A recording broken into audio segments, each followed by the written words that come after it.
I want to take a few minutes to clear up one of the biggest misconceptions we hear about property taxes and fire district revenue. A lot of people believe that when more residents move into a district, our revenue increases. That is exactly the opposite of reality. The total amount of tax the district collects is determined by one thing: the total budget. That budget is then divided among all the property owners in the district. Think of the budget as a pie, and by law, that pie can only grow by 3% per year, no matter how many taxpayers there are.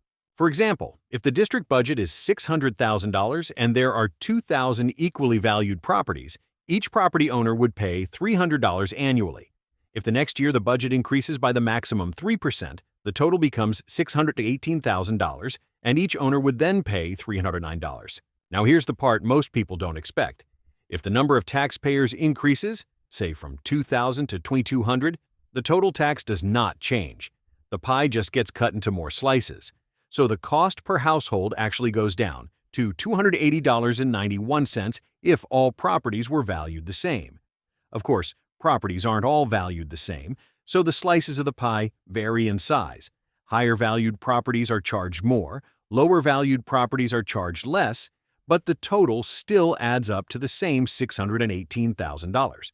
There are other sources of revenue, things like grants, fees for inspections or permits, and wildland fire deployments, but these are unpredictable and vary from year to year. Property taxes remain our primary source of funding and the only one that is stable and predictable. Now let's talk about the spending side. Each year, the board, with administration and staff, carefully examine the budget line by line, looking at every detail. They look at what was budgeted last year, what was actually needed, and why.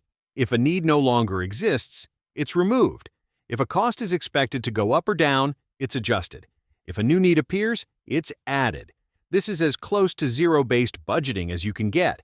It does not assume increases, and it does not automatically anticipate the 3% allowed increase. If the budget increase exceeds the 3% cap, the board goes back and makes cuts accordingly. The rate of inflation has been greater than 3% for years, so every year our costs go up more than our revenue does. That has slowly eroded our reserves. Without an increase in revenue, our current level of operations is unsustainable.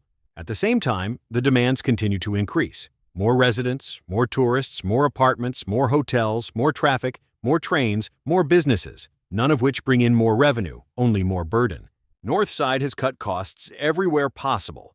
We've avoided reducing staff, the last major expense we still control, and we're out of places to cut.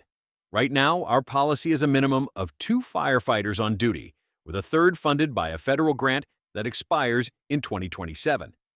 Without an increase in funding, we cannot sustain the current level of service, and staffing is the only thing left to cut. Not only would this mean a loss of our federally funded firefighter, but a further reduction from 2 responding firefighters to a solo firefighter. Responding with a lone firefighter is dangerous for both the firefighters and the public. We sincerely hope it does not come to that. So when we talk about revenue, taxes, and staffing, this is the reality we're working with. The pie can only grow 3% a year. Costs grow faster. Demand grows even faster than that. And without action, the level of service the community expects and deserves is at risk.